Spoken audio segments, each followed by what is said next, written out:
मां भद्रकाली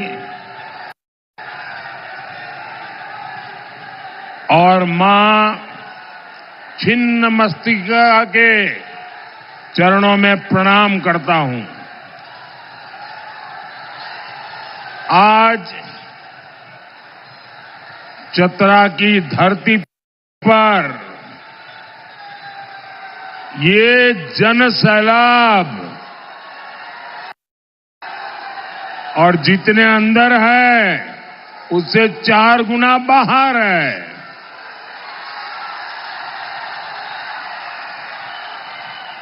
आपका ये उत्साह, आपका ये स्नेह 4 जून को परिणाम क्या आने वाले हैं, जो भी इसमें अभी भी दुविधा में हो वो जरा आकर के यहां देख ले।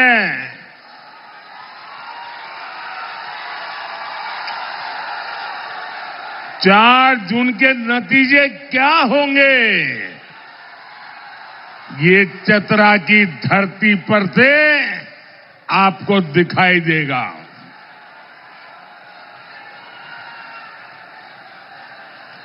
साथियों,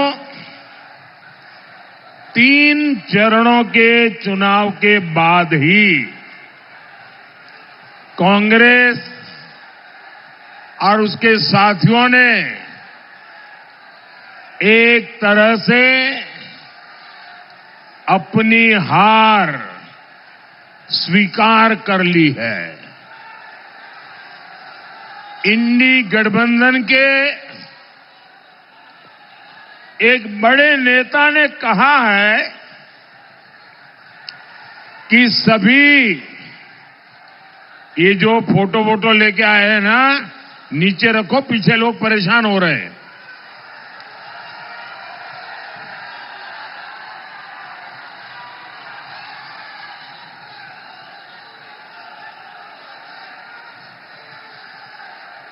इंडी अलायंस के एक बहुत बड़े नेता ने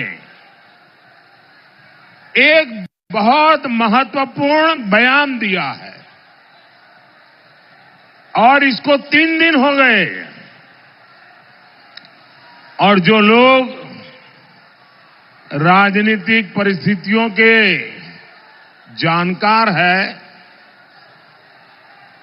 उनकी नजर उस तरफ गई लगती नहीं है। मेरे हिसाब से उनका ये बयान बहुत ही सोचा समझा बयान है और बहुत ही निराशा में से पैदा हुआ बयान है।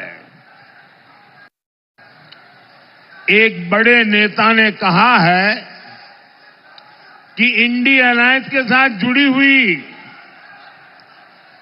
जो क्षेत्रीय पार्टियां हैं उन्होंने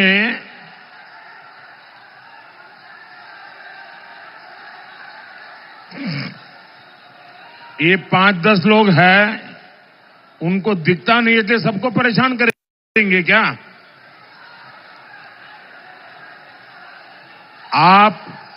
आप मुझे देख नहीं पाते हैं, संख्या बहुत है, मैं आपकी क्षमा मांगता हूं, लेकिन कृपा करके मेरी आवाज सुन लीजिए।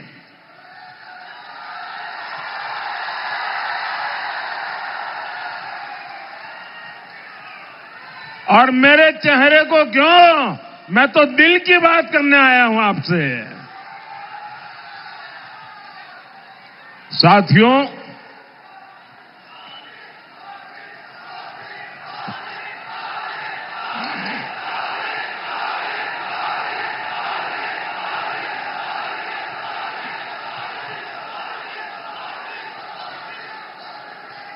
मैं बड़ी महत्वपूर्ण बात बता रहा हूं और मैं पक्का मानता हूं देश भर के लोग अगर टीवी पे मुझे अभी देखते होंगे, सुनते होंगे, तो जरूर उनका भी ध्यान जाएगा।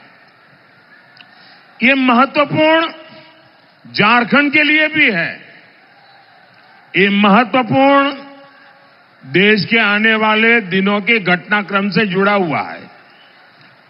कांग्रेस जो इंडी अलायंस चल रहा है, उस इंडी अलायंस के एक बहुत बड़े नेता ने उन्होंने कहा है कि चुनाव के बाद जो छोटे छोटे राजनीतिक दल है, उन सब ने कांग्रेस में विलय कर देना चाहिए। और ये बयान कांग्रेस के नेता का नहीं है, एक छोटी पार्टी के नेता का बयान है, लेकिन बड़े नेता का बयान है। उन्होंने कहा कि ये जो छोटे छोटे दल हैं, जेएमएम जैसे, उन सब ने अपना विलय कांग्रेस में कर देना चाहिए। मैं सोच रहा था कि उन्होंने ऐसा सुझाव क्यों दिया। उनके मन में इतनी हताशा, इतनी निराशा घर कर गई है कि 4 जून के बाद अपनी पार्टी का अस्तित्व मिटाकर कुछ दिन गुजारा करने के लिए वो सोच रहे हैं।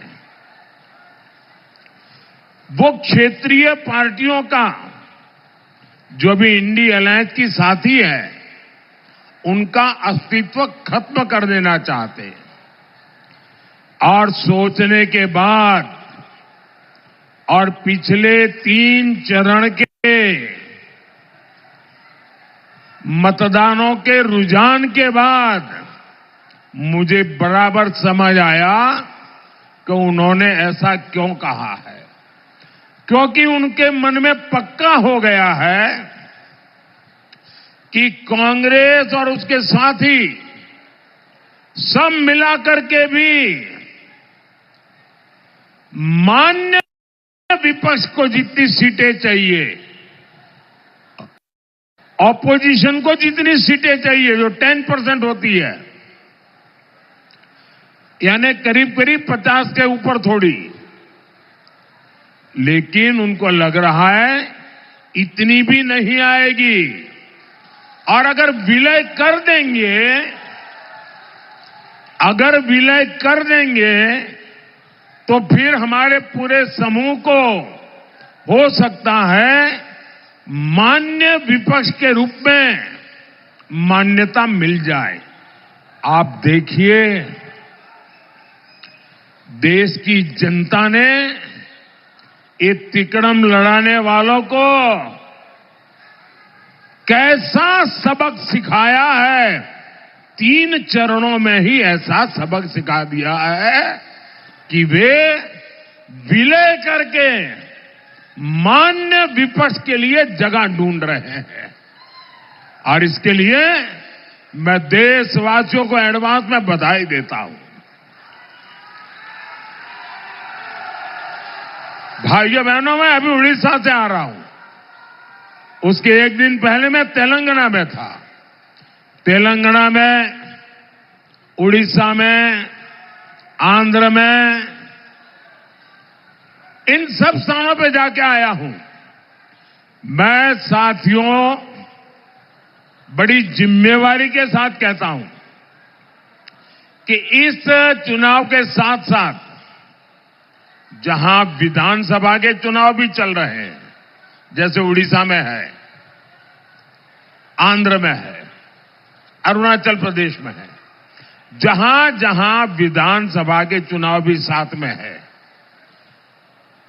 सिर्फ दिल्ली में 400 पार करेंगे इतना ही नहीं, विधानसभा में भी भारी बहुमत से एनडीए की सरकारें बनेगी।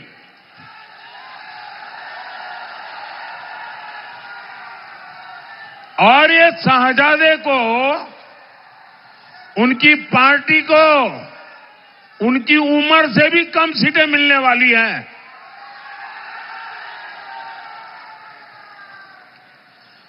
आज देश में जहां जहां जाता हूं, एक ही स्वर में, एक ही विश्वास के साथ देश का कोने कोने से आवाज आ रही है। फिर एक बार, फिर एक बार, फिर एक बार। साथियों, 2024 का लोकसभा चुनाव ये सिर्फ सरकार बनाने का चुनाव नहीं है। ये चुनाव देश बनाने का चुनाव है। ये चुनाव चोर लुटेरों से देश को बचाने का चुनाव है। ये चुनाव आपके बच्चों का भविष्य सुनिश्चित करने के लिए चुनाव है।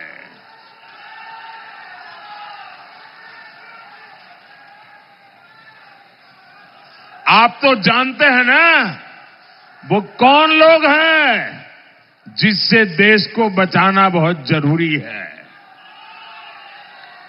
जेएमएम, कांग्रेस और इंडी गठबंधन के जो कारनामे हैं, उनकी जो सोच है, उनकी जो दिशा है, देश को बचाना समय की सबसे बड़ी मांग है। आपने देखा कैसे जेएमएम और कांग्रेस के ठिकानों से नोटों के पहाड़ निकल रहे हैं। नोटों के पहाड़।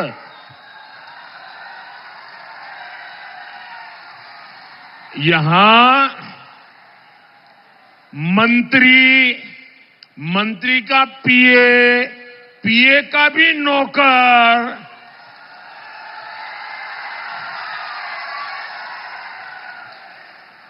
और मैंने तो कभी अपनी आंखों से इतनी नोटें नहीं देखी है। यहां नोटों के पहाड़ उगाने का काम जामुमो, जेएमएम और कांग्रेस ने किया है। और बेशर्मी देखिए, इतनी नोटें निकलने के बाद शर्म से माथा झुक जाए, कोई आंख तक ऊंची न करे, ये ऐसे बेशर्म है, इनको कोई परवाह नहीं है। और तब देश के लिए संकट बहुत गहरा हो जाता है।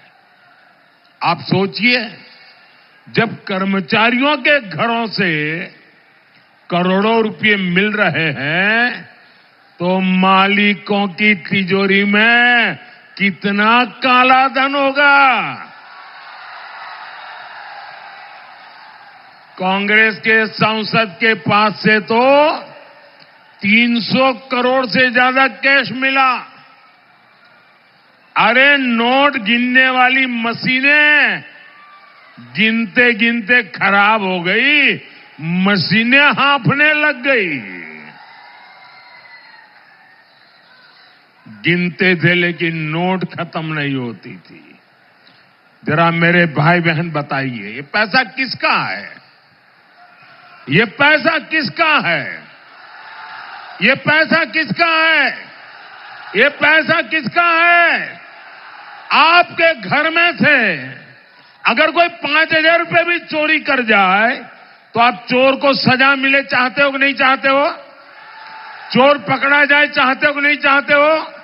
चोर जेल जाए चाहते हो कि नहीं चाहते हो? तो देश के लूटने वाले जेल जाने चाहिए कि नहीं जाने चाहिए? देश को लूटने वाले जेल में रहने चाहिए कि नहीं रहने चाहिए? ये पैसा आपका पैसा है। ये पैसा झारखंड के लोगों का पैसा है। और ये पैसा आपसे लूटने वालों के खिलाफ मैं पूछना चाहता हूं, कड़ी से कड़ी कार्रवाई होनी चाहिए कि नहीं चाहिए? कौन कर सकता है कार्रवाई? ये कड़ी कार्रवाई कौन कर सकता है? कौन कर सकता है भाई? जिसके ऊपर कोई दाग नहीं लगा है ना, वो आपका बेटा मोदी कर सकता है जी।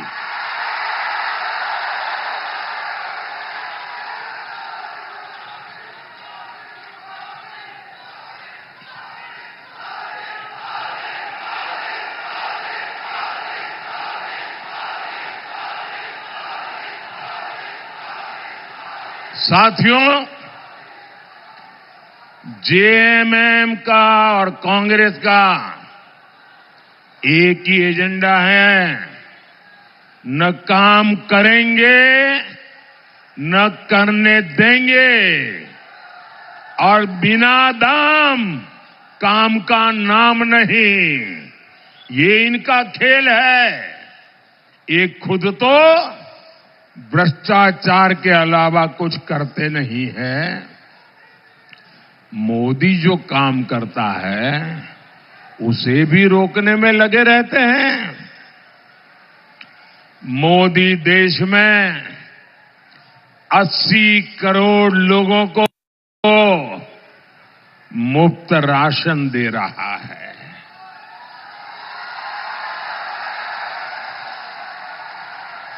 साथियों, मैं गरीब परिवार में पैदा हुआ हूं।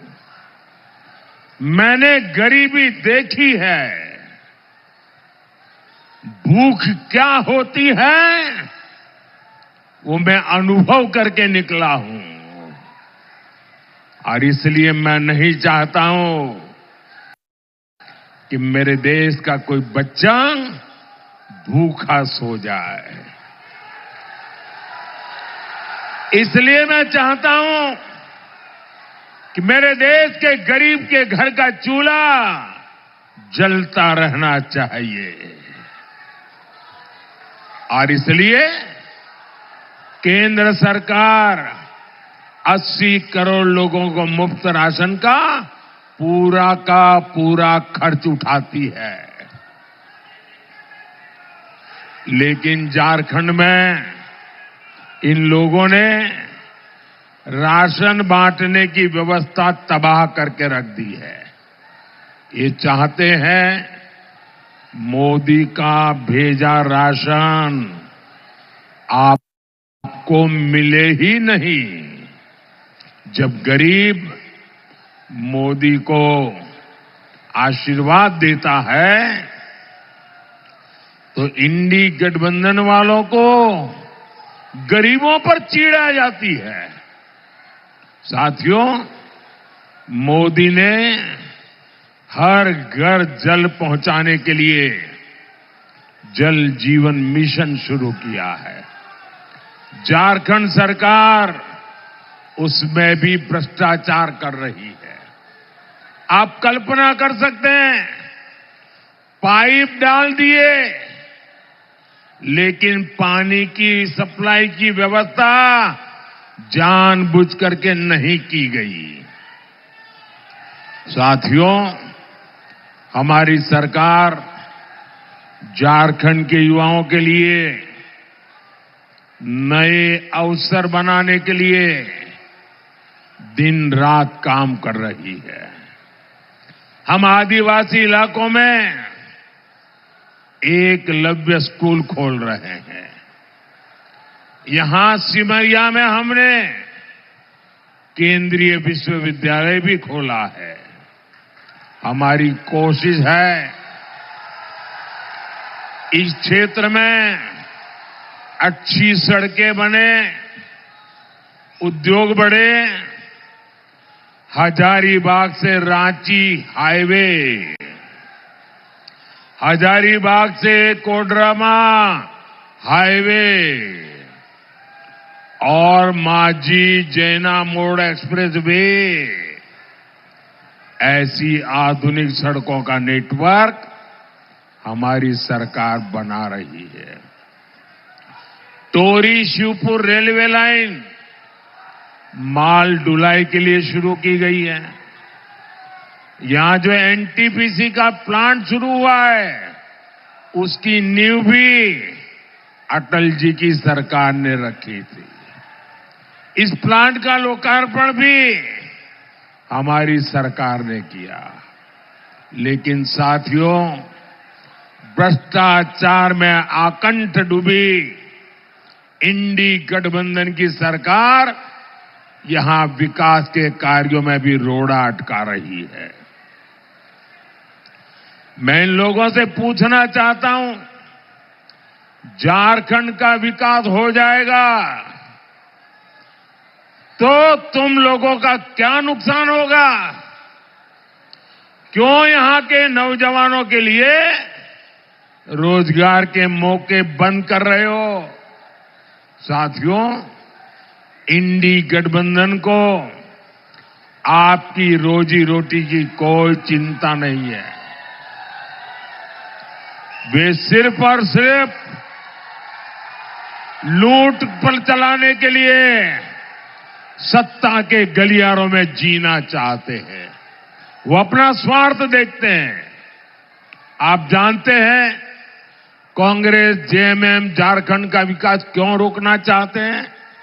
इन्हें डर है, अगर दलित, पिछड़ा, आदिवासी अगर उनके बच्चे आगे बढ़ जाएंगे तो उनकी दुकान का क्या होगा?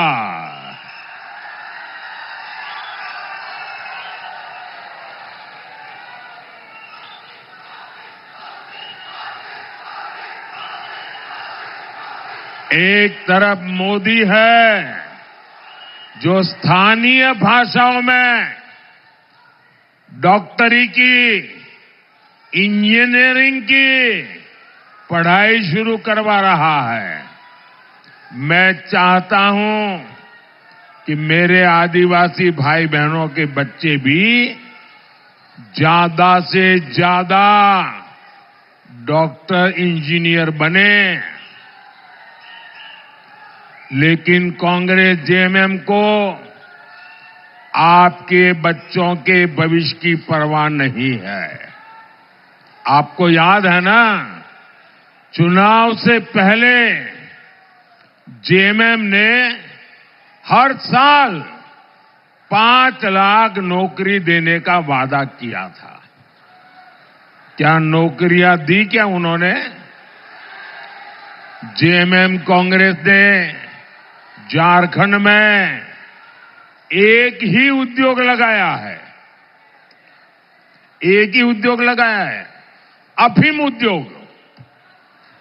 अफीम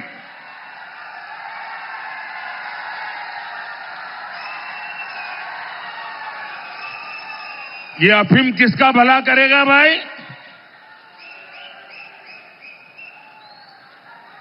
ये आपकी आने वाली पीढ़ियों को बर्बाद करेगा कि नहीं करेगा? ये काला कारोबार सरकार के संरक्षण में चल रहा है। ये आपके बच्चों को नशे के दलदल में फेंकना चाहते हैं। साथियों, कांग्रेस और उसके साथियों को आपकी भावनाओं की जरा भी परवाह नहीं है। 500 साल के इंतजार के बाद, 500 साल के इंतजार के बाद अयोध्या में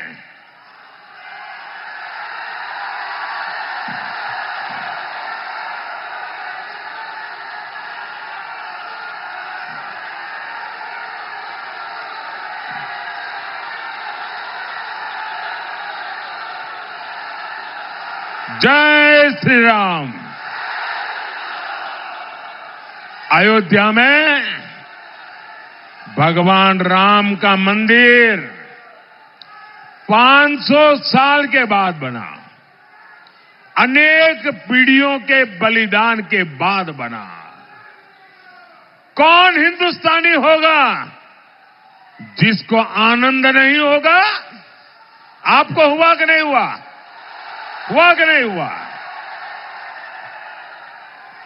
भाइयों बहनों,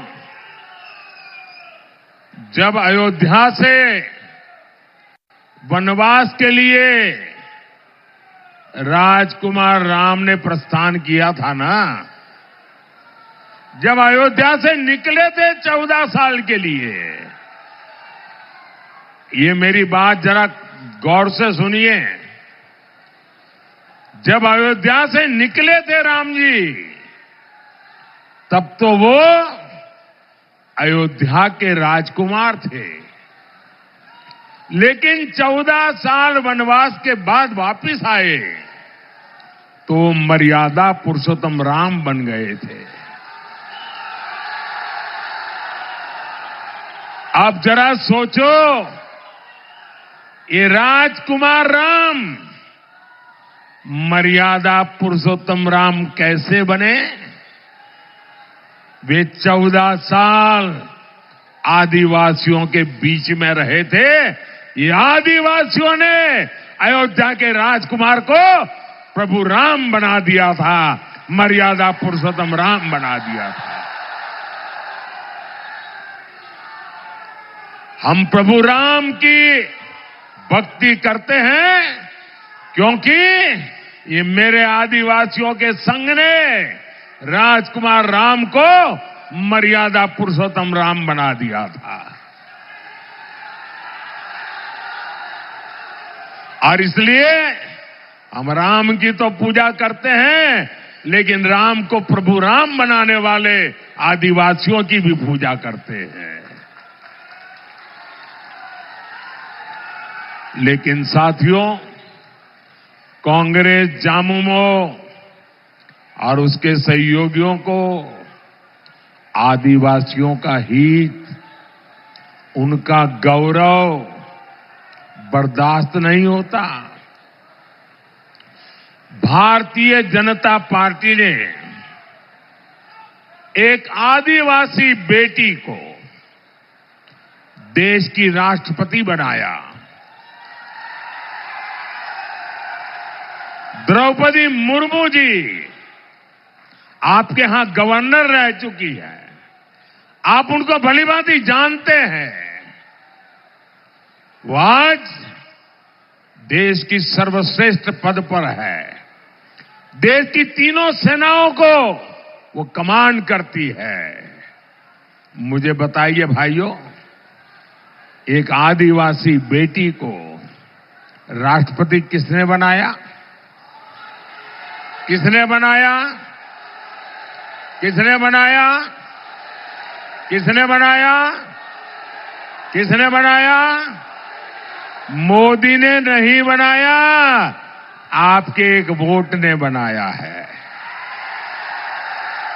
ये आपके वोट की ताकत है कि आपने मोदी को सेवा करने का मौका दिया, और ये आपके वोट की ताकत है कि द्रौपदी मुर्मू जी आज देश की राष्ट्रपति है। आप कहिए भैया, द्रौपदी मुर्मू जी का राष्ट्रपति बनना हम सबके लिए गर्व का विषय है कि नहीं है? आपको गर्व होता है कि नहीं होता है? अभिमान होता है कि नहीं होता है? लेकिन कांग्रेस और उसके साथी पहले दिन से आदिवासी बेटी द्रौपदी मुर्मू राष्ट्रपति बन गई, ये पचा नहीं पा रहे हैं, डगर डगर पर उनका अपमान करते हैं। जो ताजा घटना घटी है, ये घटना बहुत गंभीर है भाइयों, और इसलिए मुझे देशवासियों के सामने मेरी पीड़ा व्यक्त करना जरूरी है। भैया वो तस्वीर नीचे रख दो, आप नीचे बैठिए। तस्वीर नीचे रखो, आप भी नीचे बैठो, नीचे बैठिए आप। धन्यवाद।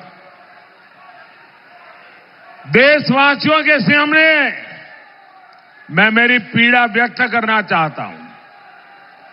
हमें राष्ट्रपति का पद इतना महत्वपूर्ण होता है, गलती से भी उसको अपमानित नहीं करना चाहिए। लेकिन कांग्रेस पार्टी, जिसकी सोच 18वीं शताब्दी की सोच है, 18वीं शताब्दी की सोच है, पापी मन है। क्या हुआ मैं बताता हूं। अभी हमारी राष्ट्रपति जी अयोध्या प्रभु राम लला के दर्शन करने, वहां पूजा अर्चन करने गई थी और पूजा अर्चन करके आई। ये कांग्रेस वालों की 18वीं शताब्दी की मानसिकता, विकृत मानसिकता, पापी मन ये कह रहा है। घोषणा की उन्होंने प्रेस कॉन्फ्रेंस करके मुंबई में, ये कहा कि ये राम मंदिर का अब हम शुद्धिकरण करेंगे, राम मंदिर को गंगा जल से धोएंगे।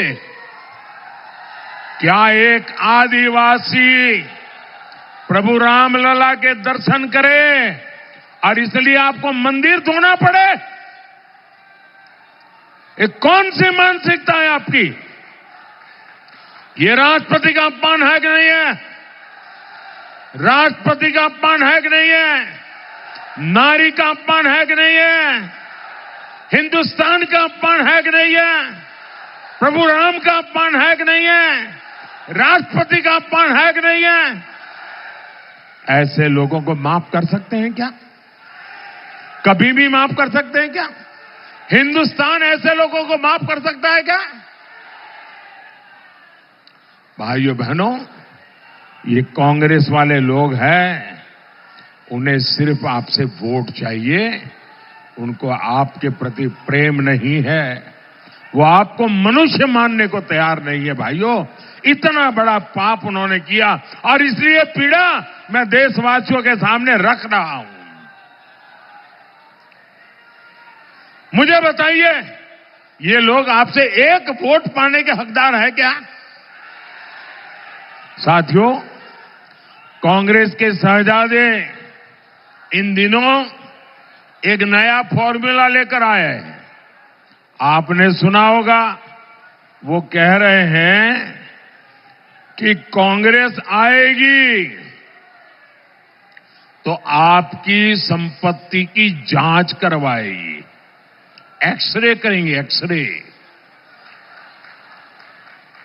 और आपके पास कितनी जमीन है, माताओं बहनों के पास सोना चांदी गहने क्या है, ये सारा एक्सरे मशीन से खोजा जाएगा।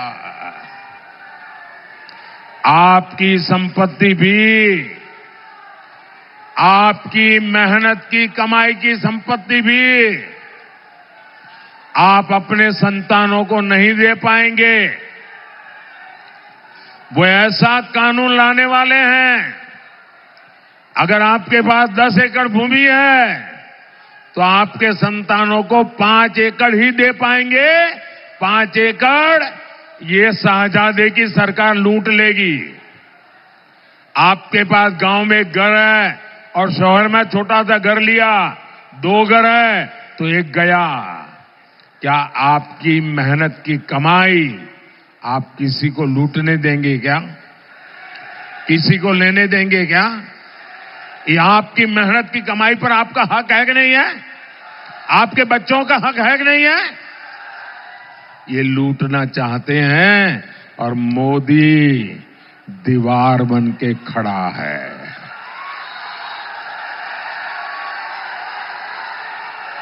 अच्छा, वो लूट करके क्या करने वाले हैं? वो लूट करके उनकी वोट बैंक, आपको मालूम है उनकी वोट बैंक कौन है? ये सारी संपत्ति उनको बांट देंगे। भाइयों बहनों, ये संपत्ति पर पहला अधिकार किसका? तो डॉक्टर मनमोहन सिंह जी ने कहा था कि इस देश की संपत्ति पर पहला अधिकार मुसलमानों का है। मतलब ये सारी संपत्ति मुसलमानों को देने का वो निर्णय कर करके चल रहे हैं। भाइयों,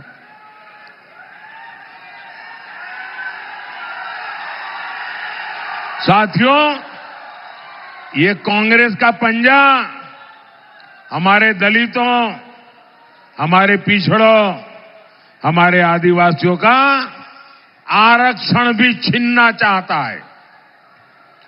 ये पूरे देश में इस काम में जुटे हुए हैं कि एससी, एसटी, ओबीसी का आरक्षण छीनो और अपने वोट बैंक को दे दो।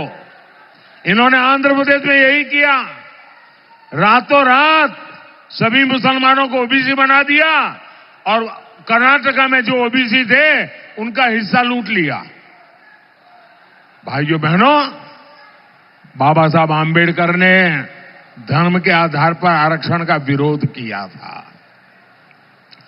धर्म के आधार पर आरक्षण को कोई सहमत नहीं था।